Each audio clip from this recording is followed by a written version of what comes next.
चलो देखो, अब आज की क्लास में पढ़ना है ज्यामिति के बारे में, यानी ज्यामितीय। अब ज्यामिति सामान्यतः हम कक्षा 9-10 में पढ़ते हैं, लेकिन हमें यहाँ पढ़नी है क्योंकि हमें ये काम में आएगी। सबसे पहले हम बात करें बिंदु क्या होता है। अगर बिंदु की डेफिनेशन देना चाहें तो क्या होगी, यानी कोई भी ऐसी आकृति जिसकी ना तो लंबाई हो, ना चौड़ाई हो, ना ही मोटाई हो, उसे कहा जाता है बिंदु। ठीक है, तो सबसे पहले आप किसकी परिभाषा लिखेंगे, बिंदु की, कि बिंदु होता क्या है। अब बिंदु के बाद आप पहुंचेंगे रेखा, यानी लाइन। लाइन क्या होती है, यानी असंख्य बिंदुओं से मिलकर बनी हुई आकृति रेखा कहलाती। यानी यहां पर हम असंख्य बिंदु को आपस में जोड़ दें तो इनसे मिलकर जो एक आकृति बनेगी उसे क्या कहा जाता है, रेखा कहा जाता है। ठीक है, फिर इसके बाद देखेंगे आप रेखाखंड। ठीक है, यानी रेखा की कोई एक लिमिट नहीं होती, यानी ये है लाइन, ये इधर भी कितनी भी बढ़ाई जा सकती है, इधर भी कितनी बढ़ाई जा सकती है, ये होती है रेखा। और रेखाखंड की अगर हम बात करें तो एक रेखा है, उस रेखा के दो भाग, यानी हमने एक परिसीमा के अंदर इसे बांध दिया, एक बिंदु P और एक बिंदु Q, तो PQ क्या हो गया, एक रेखाखंड। सॉरी, इसको ऐसा लिखा जाएगा PQ। PQ क्या है, एक रेखाखंड। तो ये, और एक इसके बाद आप देखेंगे किरण। किरण क्या है, तीर युक्त रेखा द्वारा जो प्रदर्शित किया जाता है उसे हम क्या कहते हैं, रेखाखंड। जे एक तरफ तो इसकी एक लिमिट होती है और इस तरफ कितना भी बढ़ाया जा सकता है, ये होती है किरण। तीर युक्त रेखा के द्वारा प्रदर्शित किया जाता है, क्या कहलाती है, किरण। ठीक है, तीर युक्त रेखा को क्या कहते हैं, किरण, जिसमें तीर का सिरा हमें बताता है कि यह इस दिशा में आगे बढ़ रही है। ठीक है, तो ये कुछ परिभाषाएं हैं जो हमें लिखनी है। तो सबसे पहले हेडिंग बनाइए बिंदु।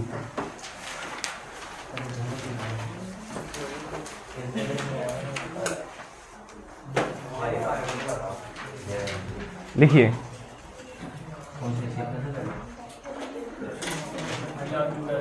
ऐसी आकृति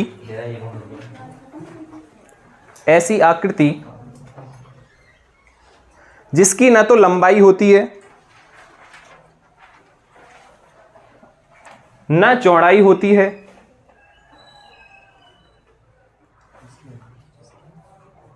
ऐसी आकृति जिसकी न लंबाई होती है, न चौड़ाई होती है और ना ही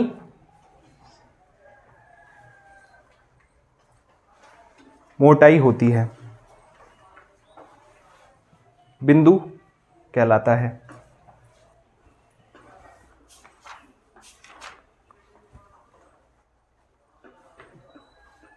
बिंदु कहलाता है। ठीक है, अगली हेडिंग बनाइए रेखा।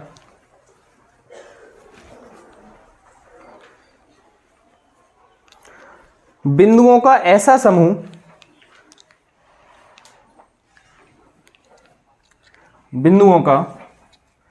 समूह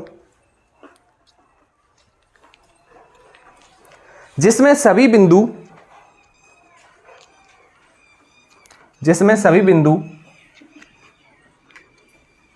एक सीध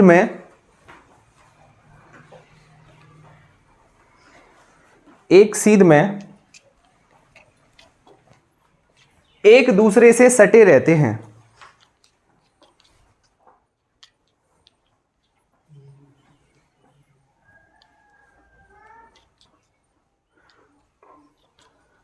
अर्थात जिसमें एकमात्र लंबाई होती है।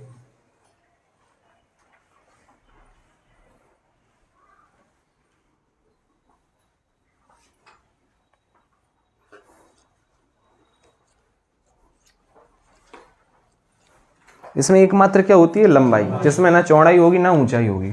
ठीक है, अगली हेडिंग बनाइए रेखाखंड।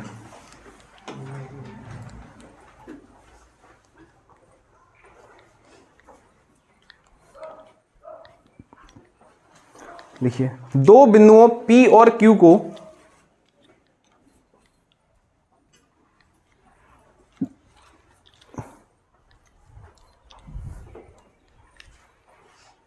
मिलाने वाला एक सीधा पथ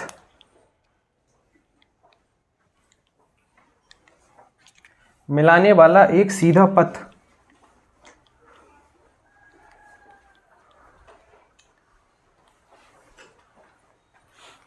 रेखाखंड कहलाता है।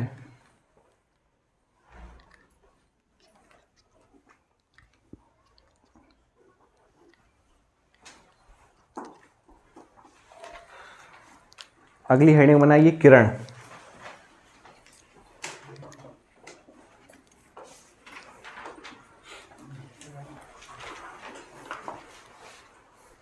किसी तीर युक्त रेखा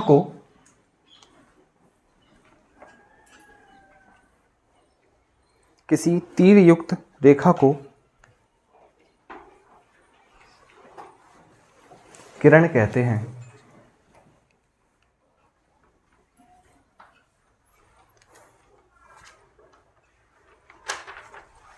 किरण कहते हैं। कोण की परिभाषा तो सभी को पता है। अब लिखेंगे कोणों के प्रकार। तो हेडिंग बनाइए कोणों के प्रकार, टाइप्स ऑफ एंगल। सबने नाम सुने होंगे, एक एक करके सभी पहले नाम बताते हैं, उसके बाद इन्हें पढ़ेंगे। सबसे पहला सभी ने पढ़ा होगा न्यून कोण।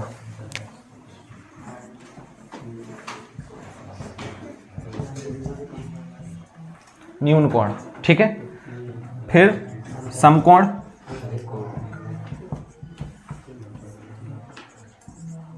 फिर अधिक कोण, फिर ऋजु कोण यानी सीधी रेखा पर जो कोण बनता है 180 डिग्री का, इसे और नाम देते हैं, शायद प्रतिवर्ती कोण भी कहते हैं, रिफ्लेक्स एंगल, ठीक है। इसके बाद बृहद कोण,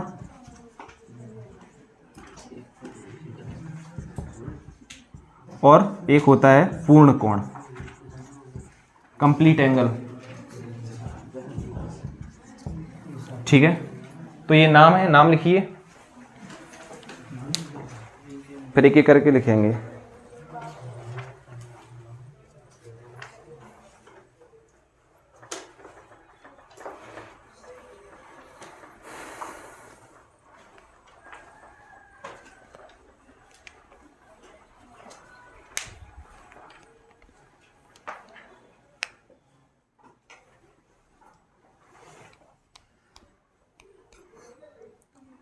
ऋजु कोण को सरल कोण भी कहेंगे और इसे प्रतिवर्ती कोण कहेंगे।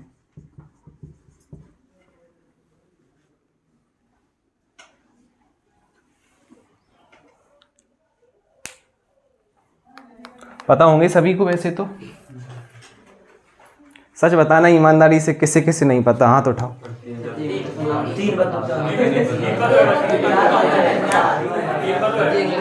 कोई बात नहीं है, कोई बात नहीं है।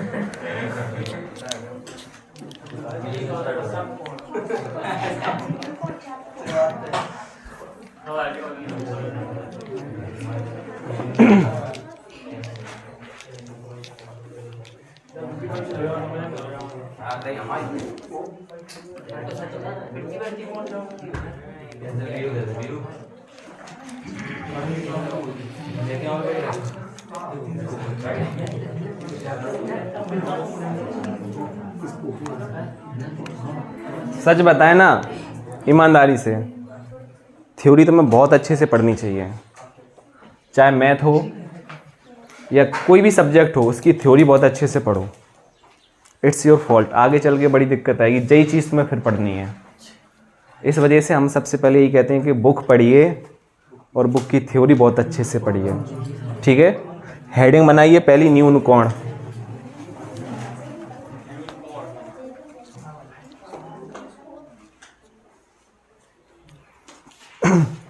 लिखिए जिस कोण का मान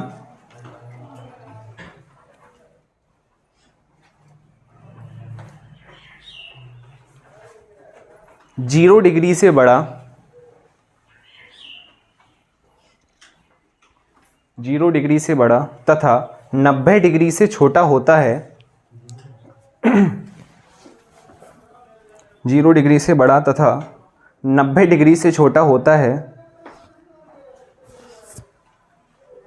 उसे न्यून कोण कहते हैं।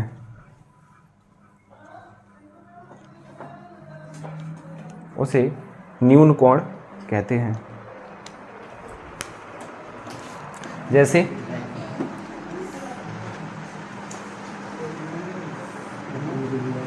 यानी थीटा है ये, अगर तो जो थीटा होगा आपका वो बड़ा होगा किससे, 0 डिग्री से, और छोटा होगा किससे,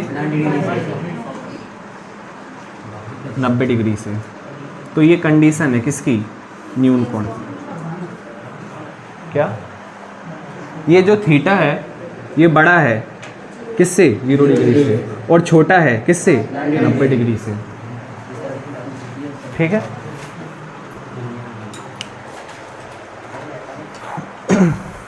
बना लीजिए और लिख लीजिए।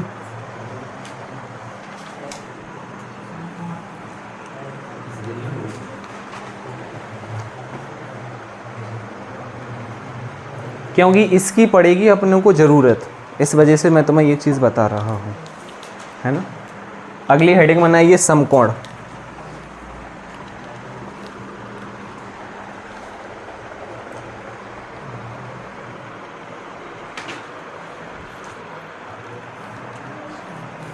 लिखिए, जिस कोण का मान 90 डिग्री के बराबर होता है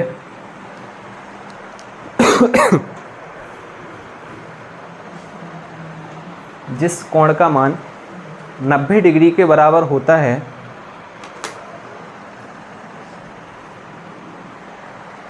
उसे समकोण कहते हैं।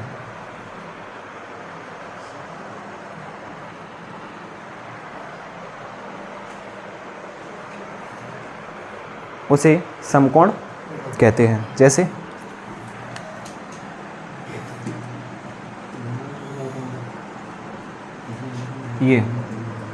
ये राइट एंगल का चिन्ह है, याद रखना है।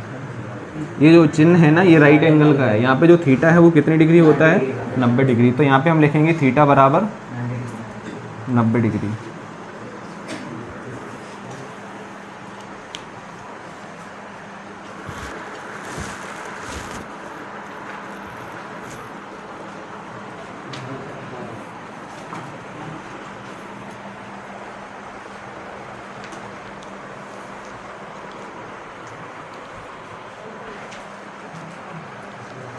अगली हेडिंग बनाइए अधिक कोण।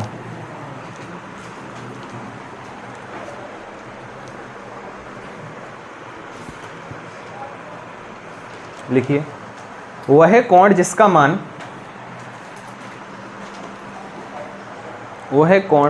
मान 90 डिग्री से अधिक 90 डिग्री से अधिक तथा 180 डिग्री से छोटा होता है,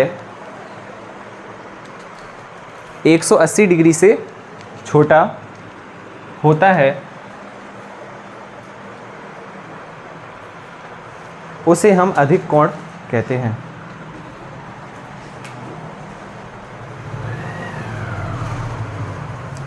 अब जैसे तुम्हें पता होगा कि एंगल का मेजरमेंट हमेशा हम कैसे करते हैं, एंटी क्लॉकवाइज। पॉजिटिव एंगल कैसा आता है, एंटी क्लॉकवाइज। तो देखो हम यहाँ से गए थे, तो हमेशा जब भी आप चांद का प्रयोग करेंगे तो एंटी क्लॉकवाइज एंगल का मेजरमेंट करेंगे। तो इधर से गए तो ये हमारा न्यून कोण हो गया था, यहाँ पे पहुँचे तो 90 डिग्री यानी समकोण हो गया। अब हम इससे अधिक जैसे ही मुड़ेंगे और तो हमारा कौन सा हो जाएगा, अधिक कोण। तो ये वाला जो एंगल है ये कैसा हो जाएगा, अधिक कोण। तो यहाँ पे जो थीटा है हमारा, थीटा बड़ा होगा किससे होगा, 90 डिग्री से, और छोटा होगा 180 डिग्री से। तो ये कंडीशन है। आपस में ये रिलेशन करना सीख लीजिए, कंफ्यूज हो जाते हैं इनमें।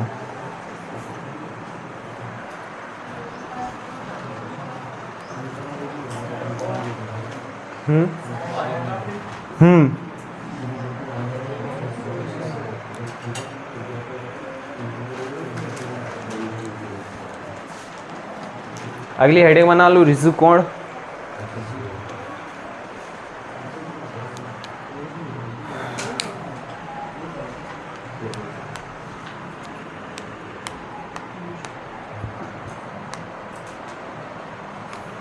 लिखिए, वह है कोण जिसका मान 180 डिग्री होता है।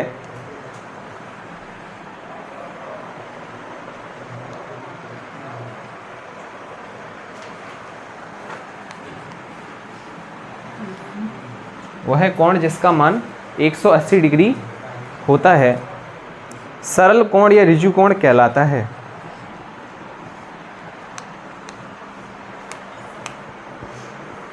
सरल कोण या ऋजु कोण कहलाता है।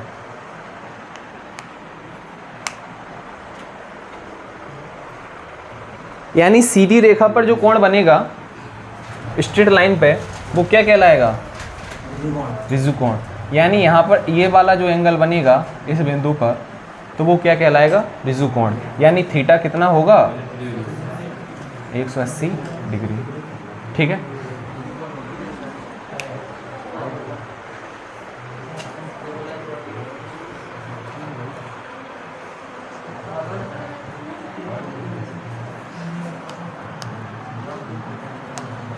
अगली हेडिंग बनाइए बृहद कोण।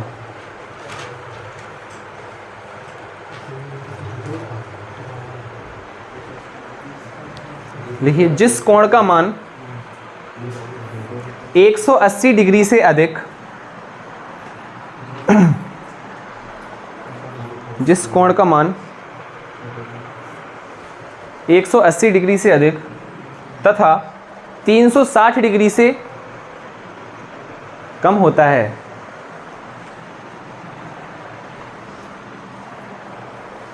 (360 डिग्री से कम होता है, बृहद कोण कहलाता है।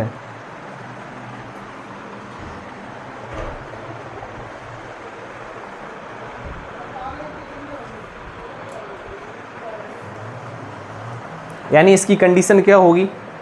यानी यहां तक तो ये हो गया था 180 डिग्री, तो यानी अब ये 180 डिग्री से कैसा हो जाएगा? छोटा। तो यानी एंगल का मेजरमेंट इस तरीके से होगा ये।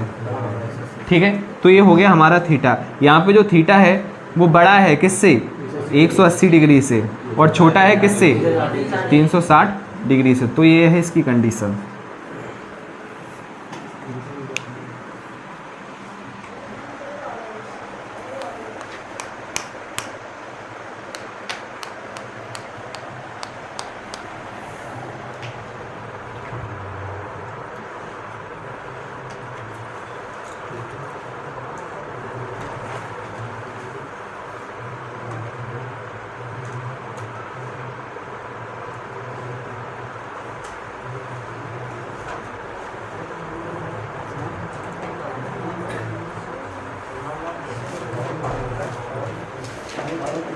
अगली बनाइए हेडिंग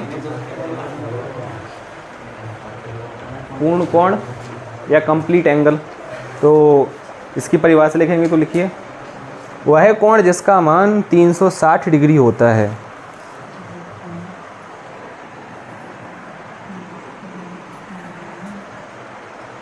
जिसका मान 360 डिग्री होता है, पूर्ण कोण कहलाता है।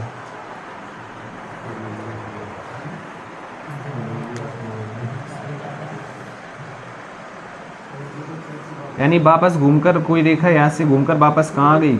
यहाँ पे। तो ये जो थीटा है कितना हो जाएगा? तो एक पूर्ण चक्कर में जो एंगल बनता है वो कितना बनता है? 360 डिग्री। ठीक है।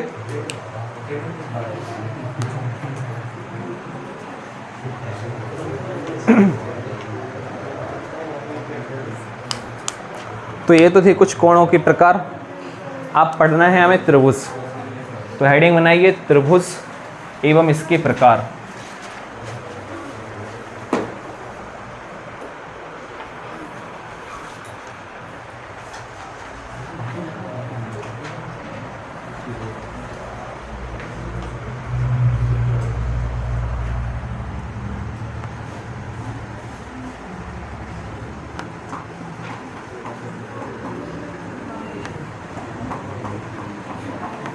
हेडिंग बनाइए त्रिभुज।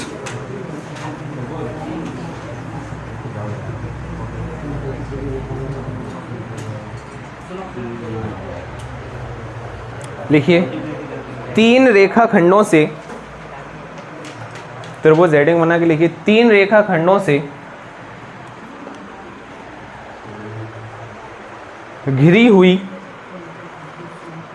3 रेखाखंडों से घिरी हुई एक समतलीय आकृति को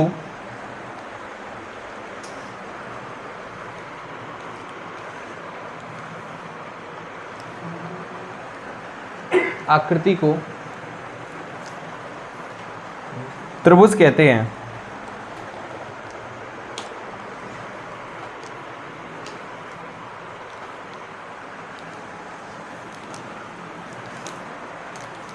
त्रिभुज के तीनों अंतःकोणों का योग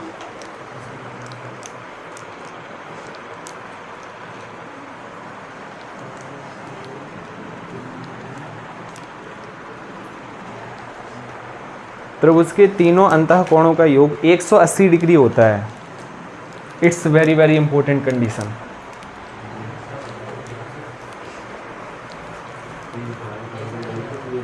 ठीक है। त्रिभुज के प्रकार,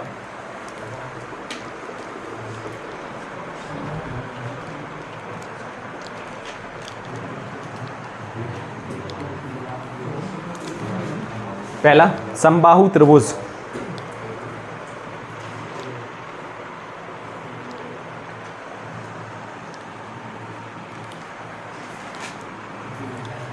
देखिए वह त्रिभुज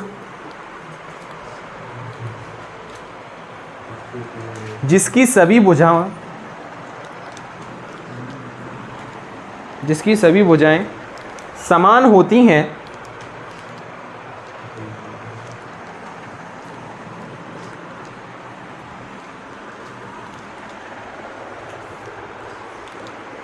समबाहु त्रिभुज कहलाता है।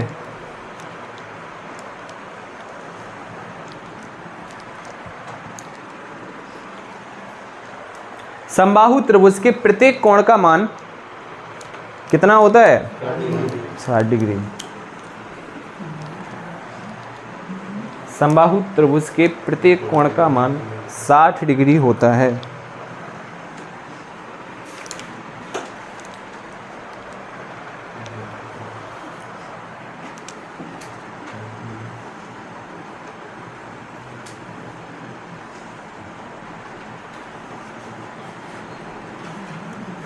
ए बी सी, तो ये भुजाएं आपस में क्या होती हैं? सभी बराबर,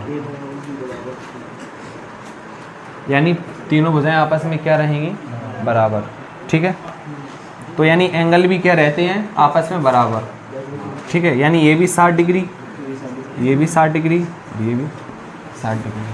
ठीक है, क्या हो गया?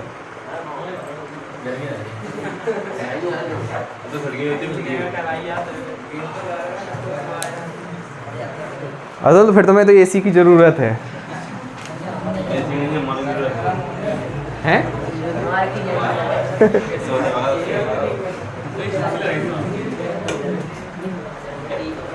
गर्मी लगती है आप लोगों को?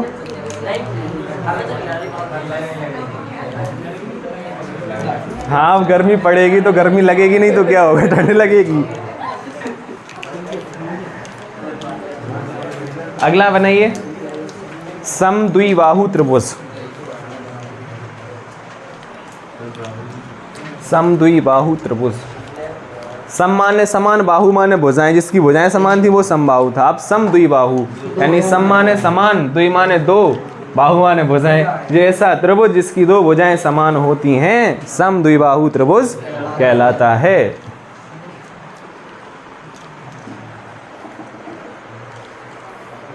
लिख लीजिए, परिभाषा बता तो दी है। वह त्रिभुज जिसकी दो भुजाएं समान होती हैं समद्विबाहु त्रिभुज कहलाता है।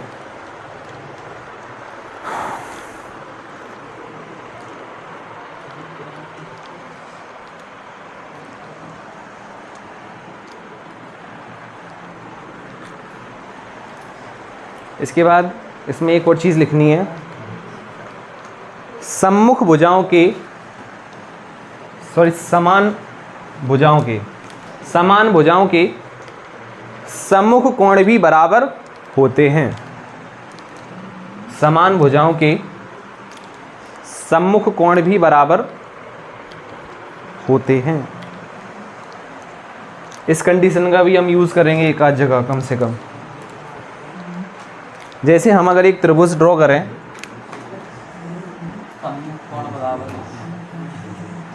जैसे इस त्रिभुज को हमने बनाया, तो इस त्रिभुज में जैसे ये दो भुजाएं हैं, आपस में क्या है, समान है। तो इन दो भुजाओं के सम्मुख कोण माने ये वाला एंगल, सपोज ये वाला एंगल C है और ये वाला एंगल B है और ये A है। तो यहाँ पर ये जो भुजाएं हैं अपनी कौन कौन सी बराबर हैं, AB बराबर AC। तो यहाँ पे एंगल भी कौन से बराबर हैं, एंगल B बराबर एंगल C। ये याद रखना है।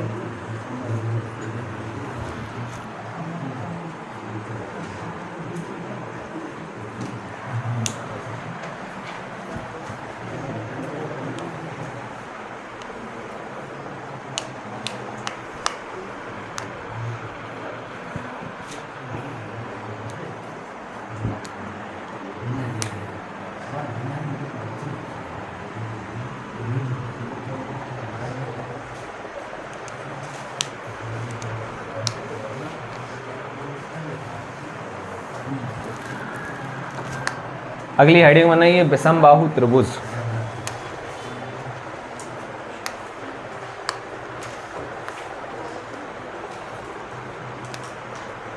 वह त्रिभुज जिसकी सभी भुजाएं अलग अलग हों, वह त्रिभुज जिसकी सभी भुजाएं अलग अलग हों विषमबाहु त्रिभुज कहलाता है।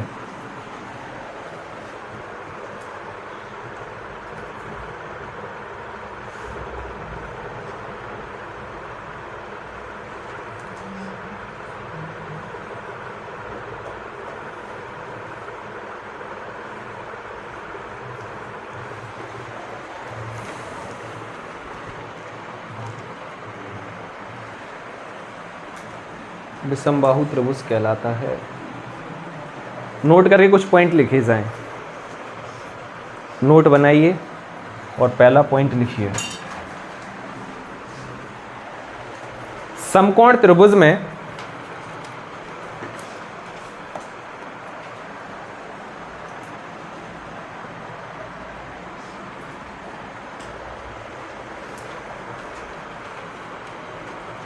सबसे बड़ी भुजा का वर्ग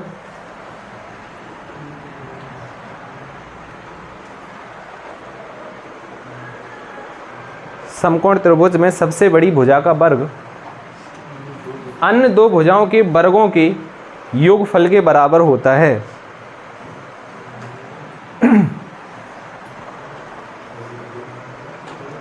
समकोण त्रिभुज में सबसे बड़ी भुजा का वर्ग अन्य दो भुजाओं के वर्गों के योगफल के बराबर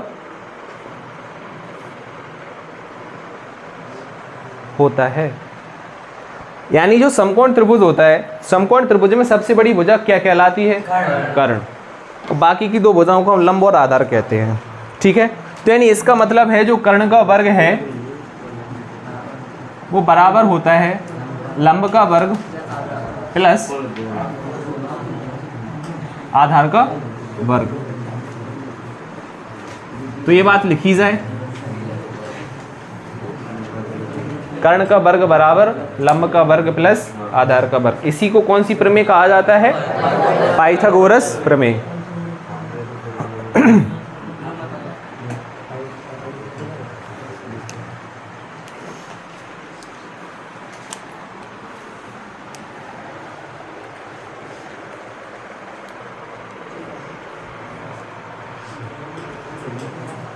दूसरा पॉइंट लिखिए,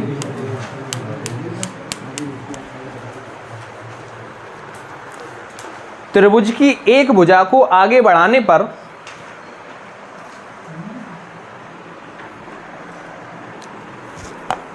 त्रिभुज की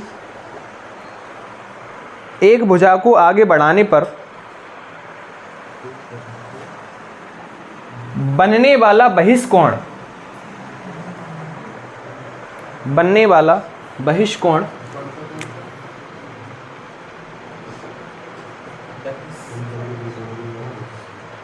बनने वाला बहिष्कोण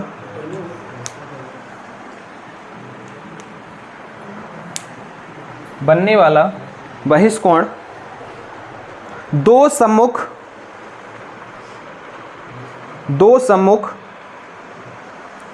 अंतःकोणों के योगफल के बराबर होता है।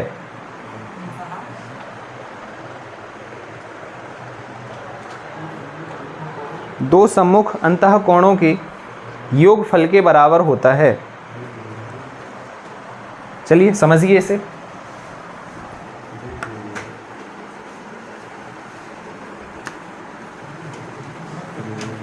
इसी को बहिष्कोण प्रमेय कहा जाता है। ठीक है, इसका बहुत जगह यूज होने वाला है बहिष्कोण का, तो समझना इसे बड़े ध्यान से।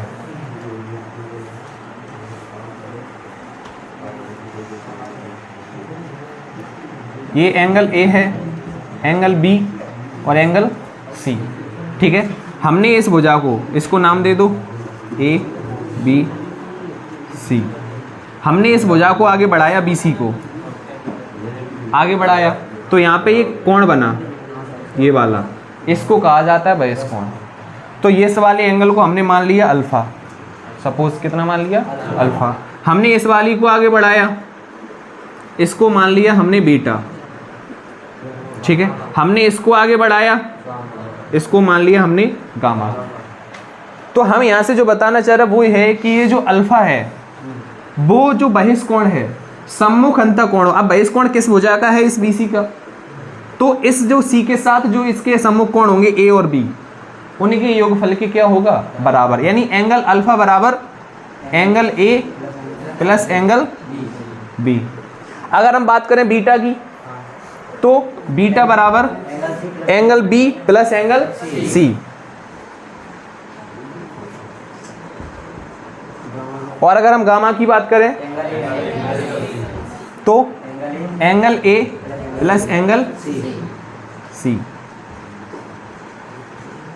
तो ये होती है बहिष्कोण प्रमेय। डायग्राम बनाइए और इसे नोट कर लीजिए, इसका यूज होने वाला है। इसी को बहिष्कोण प्रमेय कहा जाता है ना? हाँ हाँ,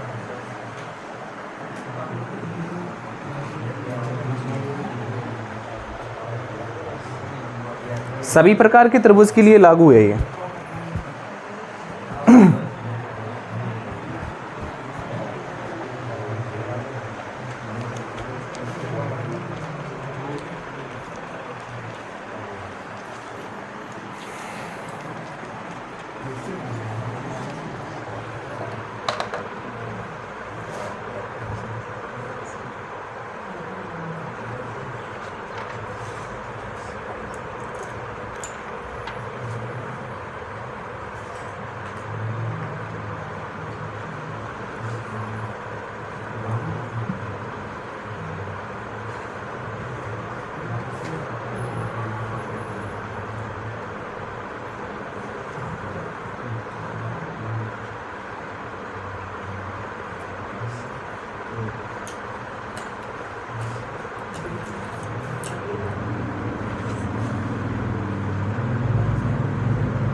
हाँ बंद करो।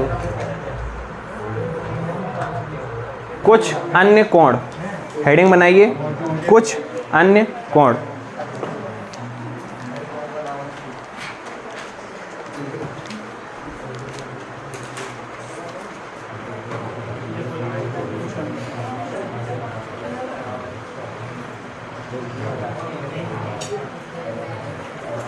जैसे हमारे पास दो रेखाएं हैं, समांतर रेखाएं, एल और एम, ठीक है, और इन दोनों को कोई एक तिर्यक रेखा क्या कर रही है, प्रतिच्छेद कर रही है, एन, जो प्रतिच्छेदी रेखा है, ठीक है। तो यहां पर कुछ एंगल बन रहे होंगे,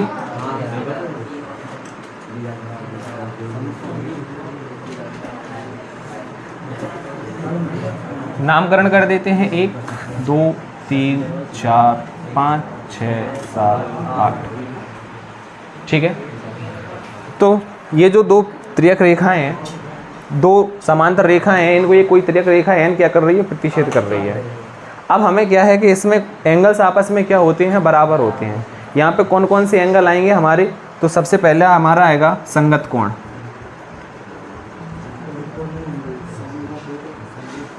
एक दूसरा आएगा अंतः कोण,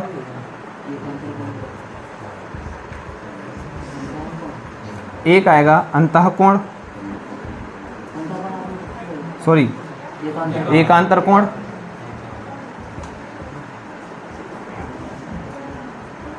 एक आएगा शीर्षाभिमुख कोण,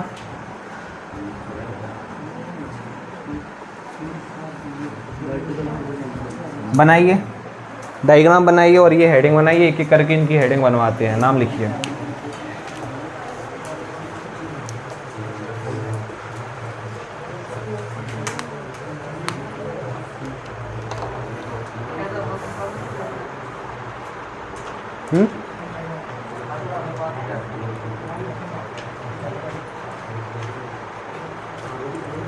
हाँ चलने दो।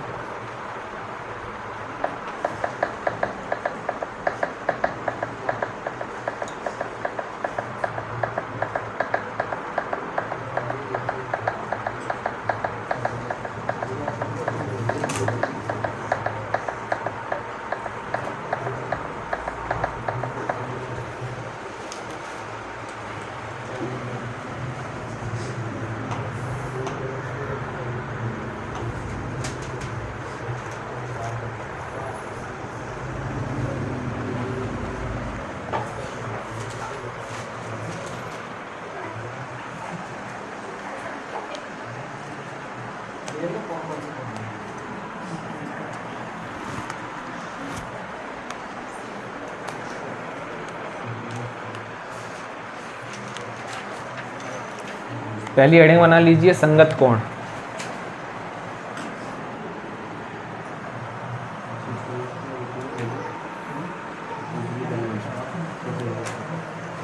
तो इसमें लिखिए संगत कोण आपस में बराबर होते हैं, संगत कोण आपस में बराबर होते हैं। अब हैं कौन कौन से इसमें संगत कोण, अगर हम बात करें तो संगत कोण हैं कौन कौन से। जैसे कि अगर हम बात करें, ये हमारे पास ये तिर्यक रेखा है, जैसे हमारे पास एक रेखा एल है और एक रेखा एम है। जैसे अगर हम बात करें यहाँ पे जो है ना एक एंगल है इस रेखा के जस्ट ऊपर एक, तो इस रेखा के जस्ट ऊपर वाला वही एंगल संगत कोण कहलाता है। तो यहाँ पे एंगल 1 और 5, तो यानी एंगल 1 और 5 आपस में क्या है, बराबर। इसी प्रकार एंगल 2 और एंगल 6 आपस में क्या है, बराबर। ऐसे ही एंगल 4 और एंगल 8 आपस में क्या है, बराबर। इसी प्रकार एंगल 3 और एंगल 7 आपस में क्या है, बराबर। तो ये होते हैं संगत कोण, ठीक है। तो ये संगत कोण है, यानी जिसकी किसी रेखा की तरफ एक ही जैसी क्या हो स्थिति।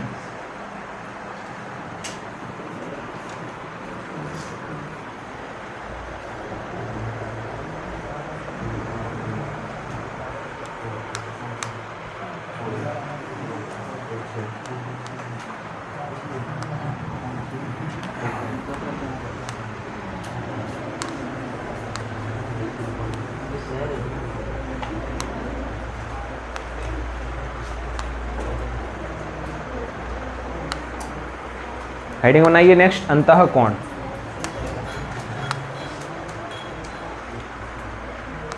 तिर्यक रेखा के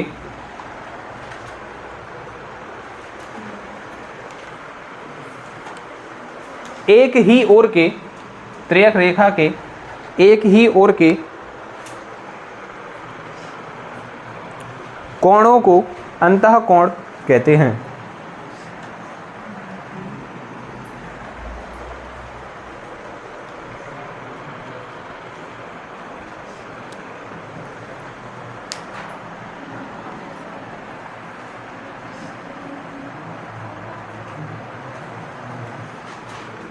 जैसे कौन कौन से हैं? एंगल 4 और 5। तो अंतः कोणों का योगफल, एक और बात लिखो, अंतः कोणों का योगफल 180 डिग्री होता है।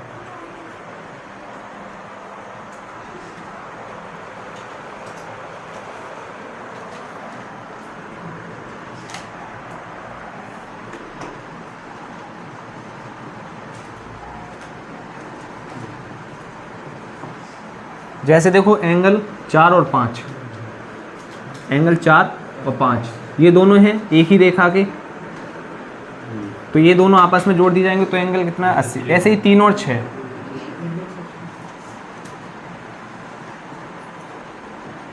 लिख लीजिए।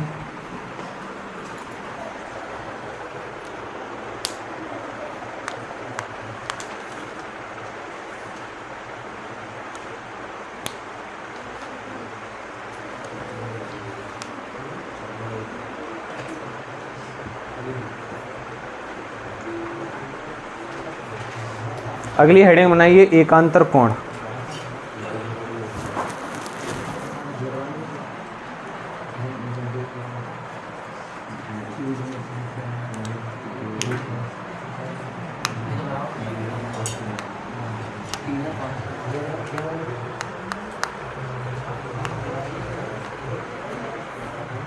देखिए एकांतर कोण आपस में बराबर होते हैं।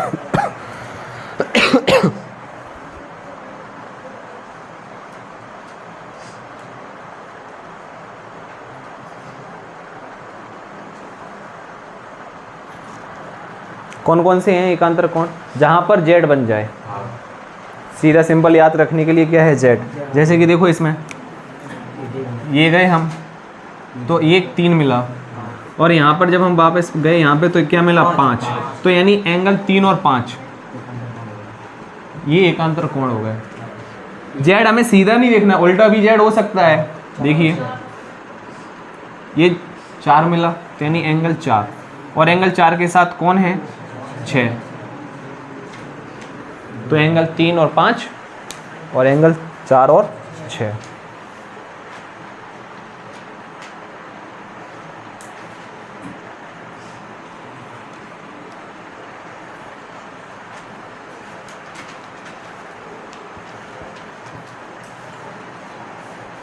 नेक्स्ट शीर्ष विमुख कोण।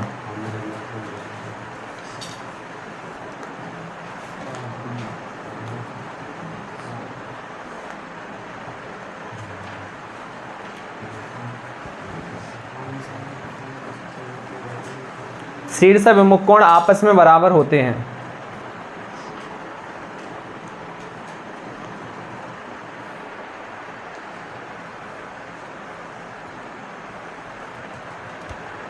अब हैं यहाँ पर कौन कौन से शीर्ष विमुख कोण? तो जरा देखना, जहां पर ये रेखा, जहां पर ये क्रॉस बन जाए, तो देखो ये जो क्रॉस बन रहा है यहाँ पर, तो एंगल 3 और 4, सॉरी एंगल 1 और 3, 2 और 4, 5 और 7, 6 और 8, ये कौन से? जैसे ये वाला एंगल और ये वाला, तो ये देखो क्रॉस बन रही है, और ये वाले एंगल आपस में क्या होते हैं? बराबर। ये शीर्ष विमुख कोण है। तो शीर्ष विमुख कोण में कौन कौन से हैं? एंगल 1 बराबर एंगल 3, एंगल 2 बराबर एंगल 4, एंगल 5 बराबर एंगल 7, एंगल 6 बराबर एंगल 8।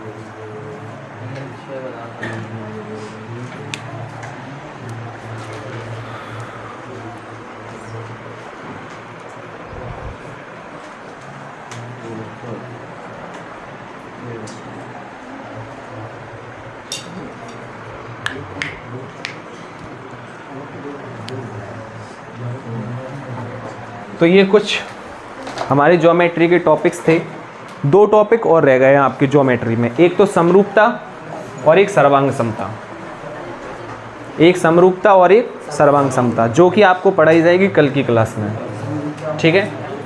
और अगर बात की जाए समरूपता और सर्वांग समता, इसकी भी हमें जरूरत पड़ेगी ऑप्टिक्स में। ये जो सारी चीज़ें हमने तुम्हें बताई ये ऑप्टिक्स से रिलेटेड, क्योंकि हमें ऑप्टिक्स में इनकी कहीं ना कहीं जरूरत पड़ने वाली है।